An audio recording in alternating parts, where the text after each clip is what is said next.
Morning viewers, Rob Atfield reporting for Port Carling Boats. We're going to be boarding this Gananoque boat line vessel very shortly. We're on the St. Lawrence River in Gananoque, Ontario, just across from the New York State.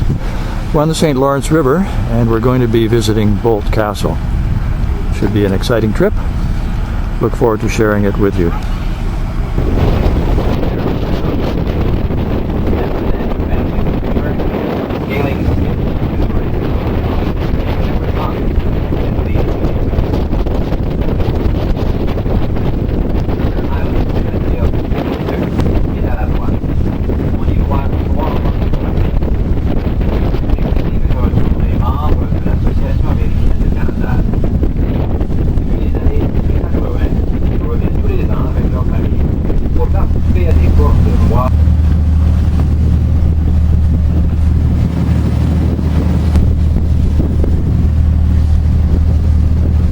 The vessel we're on, viewers, is just over 100 feet long and is powered by several diesel engines with in excess of 1,000 horsepower.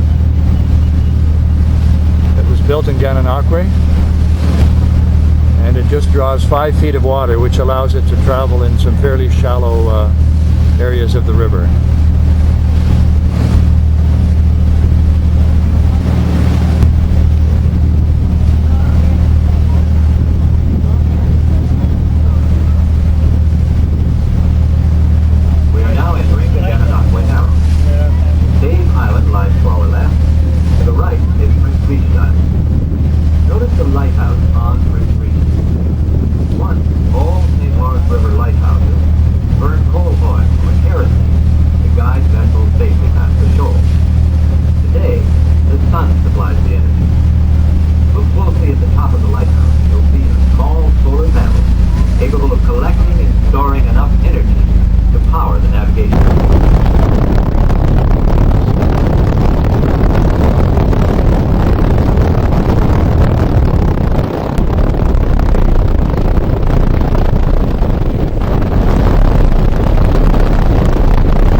Dans 1300 milles, jusqu'au milieu du Canada et des États-Unis.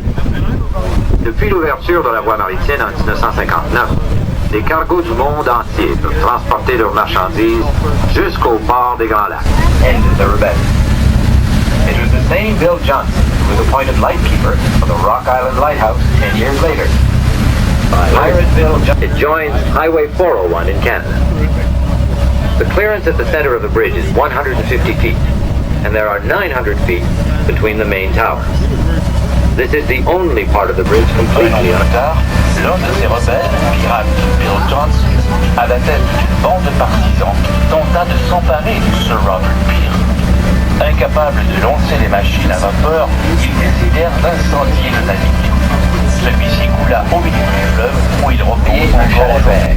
Il y en a plusieurs, mais cherchez celui dont la véranda est ornée d'un grand cercle blanc et de 2 demi-cercles. D'une longueur de 600 pieds, le Roy A. Jodrey est l'une des plus imposantes épreuves modernes d'un cargo. Construit en 1965, c'était le premier navire de la voie maritime capable et se mit à gîter de 10 degrés à tribord. À peine l'évacuation de l'équipage terminée, le navire lâcha sa prise et s'abîma dans le fleuve, à 240 pieds de profondeur. La terre fut secouée et toutes les lumières de l'île s'éteignirent. La coque venait de sectionner le câble électrique. Reconduire fidèlement l'un des châteaux de son pays natal. Ce château devait être un cadeau pour sa femme. Des centaines d'ouvriers y travaillèrent pendant 4 ans. En 1902, Louise Boldt mourut subitement. La construction du château s'arrêta à la responsabilité et commença un programme de restauration.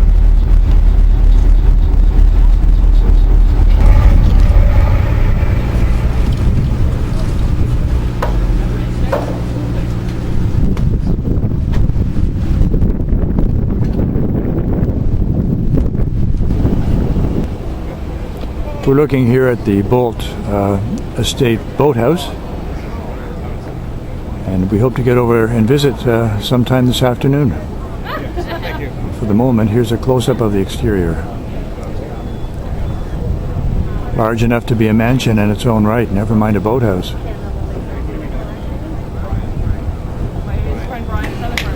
We're looking at Time Out here, viewers, a 1929 long-deck launch built by Fay & Bow and Company in the early 1900s. It says they mainly built round-bottom, narrow, open launches in a variety of sizes.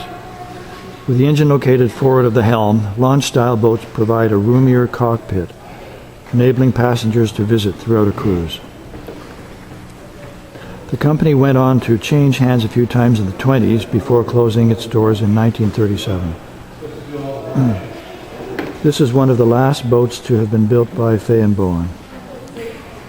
And she's powered by her LC-41 engine.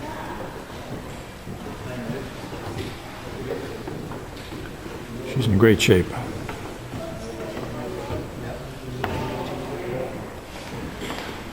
This video, of course, is coming from the Boldt Estate Boathouse, just across the river from the castle. We're looking here at a numbered race boat, and this term refers to a series of boats that were built to race on the St. Lawrence River in the early 1900s. There are 5 remaining numbered boats, and they were all built to the same specs, and obviously this is one of the remaining 5. It's owned by the Antique Boat Museum in Clayton, New York, and presumably on loan to the Boldt Boathouse.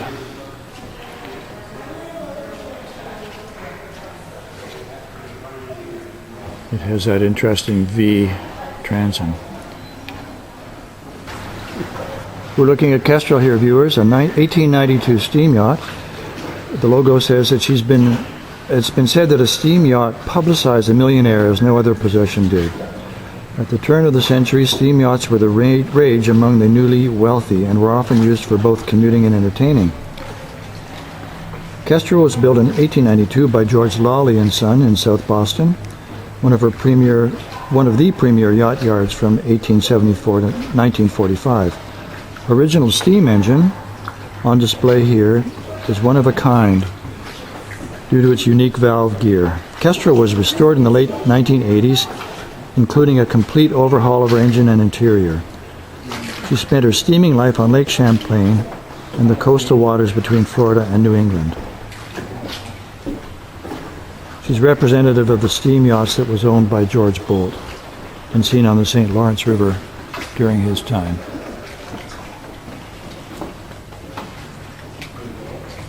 Magnificent old steamer. Here's a quick view of Kensington. She is a 1924 57-foot express cruiser, also now owned by the Antique Boat Museum in Clayton, New York. Currently powered by 2 diesel engines. Has been restored fairly recently, and I understand is still seaworthy. Here's a view of Talisman, a 1923 launch. She's 23 foot 9 inches with a beam of 5.5 feet, and she was built in 1923 on Wellesley Island and is currently powered by the 6-cylinder Gray Marine engine.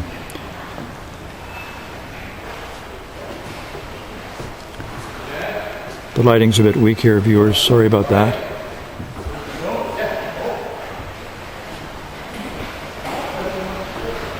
Very functional boat. Great seating capacity.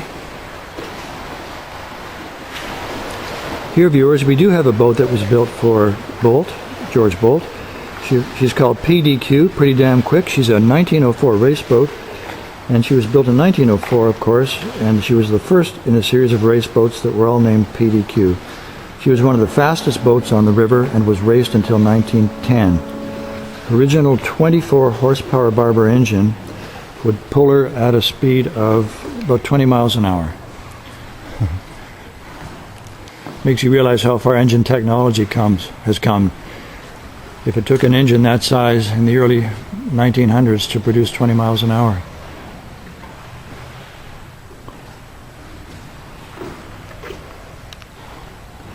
Very sleek. Viewers, we're still inside part of the humongous boathouse of George Boldt, and believe it or not, these residential rooms attached to the main boathouse area were reserved for the captain and the staff of the boats that were under the command of, ultimately, George Boldt. Living room area.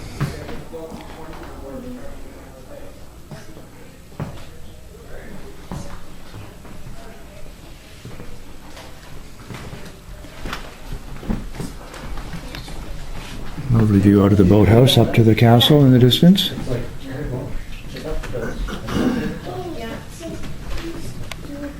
It's just a short hop across the channel to the boathouse. Unfortunately, they won't let us up the next set of stairs, so we can't peruse that, but I will ask about what's up there. Beautiful oak staircase. Lovely curved room. Beautiful architecture. Despite the fact that Mr. Boldt was a multimillionaire in a time of the robber barons, he's still concerned about money. This letter to George Campbell, one of the staff up here developing the castle, asks about whether it's cheaper to purchase wood for the fireplaces in the spring or waiting until summer. I guess the concern about finances stays with most of us forever. Here's a last look at the Yacht House, viewers, before we leave and go to the castle. Hard to imagine the kind of money that it would have taken to build and maintain this facility. Of course, for anybody who's not aware of the story, Boldt's wife died before the castle was completed, and all work on it stopped. It lay dormant for 70 some odd years until the International Bridge Authority took it over and has been restoring it ever since.